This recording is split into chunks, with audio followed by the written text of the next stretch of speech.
There's actually a Kabbalistic meditation, a prayer, which is a visualization, to imagine yourself praying in the presence of righteous people and tzaddikim.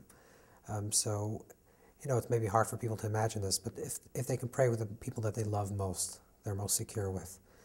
And that really opens you up to prayer because you're now very protected, very full, very complete, and very wholesome. You feel very good in this presence.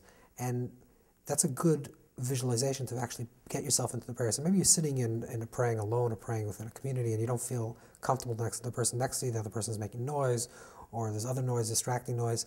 Just imagine yourself like just sitting with the best company possible, and you're just sitting there. And all you want to do is to say, Father or Mother. That's it.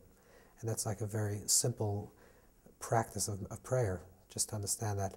Now, of course, it gets much more complicated than that, and you can have, complicated, in-depth meditation of prayer.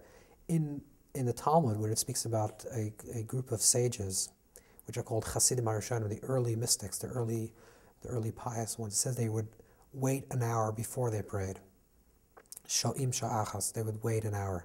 And what is this idea of waiting? There's an interesting debate between some Talmudic scholars, Maimonides and others. What does this mean? Does it mean that they would settle their minds and empty their minds of all thoughts? Or would they empty their minds of all thoughts of what they had before and enter their mind with new thoughts, with a new consciousness? So Maimonides is of the opinion that they would just settle their minds. Just settle their minds and really clear your mind. And there's many techniques, Kabbalistic techniques, also to quiet your mind.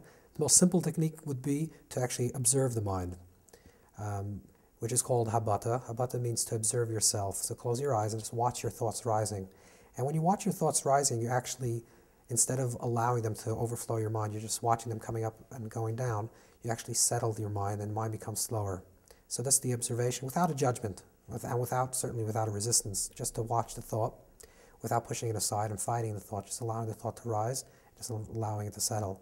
And having a focal point maybe, which you keep bringing back your attention, so it could be in your breathing or a very simple focal point, and that just allows your mind to settle down. So you can practice this for an hour to settle your mind, then you can properly engage in prayer.